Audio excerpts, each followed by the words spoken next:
Daniel या पुस्तकातून घेतलेले वाचन. मी पाहत असता आसने मांडण्यात आली आणि एक पुराण पुरुष आसनारूढ झाला. त्याचा पेहराव बर्फासारखा पांढरा होता. त्याच्या डोक्याचे केस स्वच्छ लोकरीसारखे होते. त्याचे आसन प्रत्यक्ष अग्निज्वालामय होते आणि त्या आसनाची चक्रे धगधगीत अग्निरूप होती. त्याच्या समोर अग्निप्रवाह वाहत होता. हजारो देवदूत त्याची सेवा करीत होते. लाखो लोक त्याच्या समोर उभे होते. न्यायसभा भरली. पुस्तके उघडली गेली. मी रात्रीच्या दृष्टांतात पाहिले इतक्यात पहा, आकाशातील मेघांवर आरूढ होऊन मानव पुत्रासारखा कोणी आला. तो त्या पुराण पुरुषाकडे आला आणि त्यास त्यांनी त्याच्या जवळ नेले. सर्व लोक, सर्व राष्ट्रे आणि सर्व भाषा बोलणारे लोक यांनी त्याची सेवा करावी म्हणून त्यास प्रभुत्व, वैभव आणि राज्य ही दिली.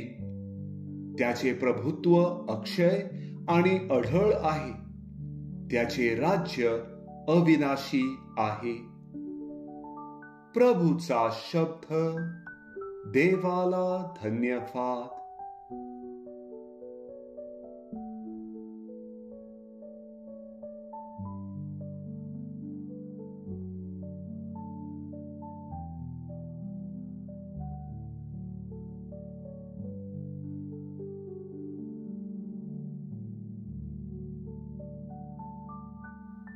योहान लिखित पवित्र शुभवर्तमानातून घेतलेले वाचन.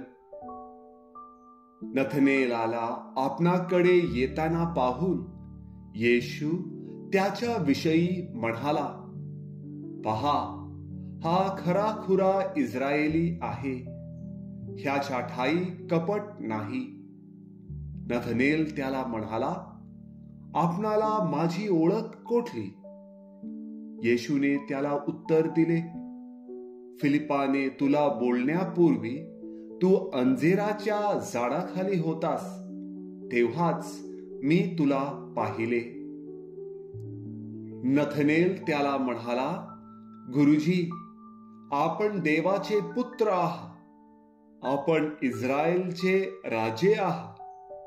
येशू त्याला म्हणाला, मी तुला अंजेराच्या झाडाखाली पाहिले असे तुला सांगितले म्हणून तू श्रद्धा ठेवतोस काय? याच्यापेक्षा मोठ्या गोष्टी पाहशील. आणखी तो त्याला म्हणाला, मी तुम्हास खचित खचित सांगतो, आकाश उघडले आणि देवदूतांना चढताना व मनुष्याच्या पुत्रावर उतरताना तुम्ही पाहाल. प्रभूचे शुभ वर्तमान. हे प्रभू येशू ख्रिस्ता, तुझी स्तुती असो.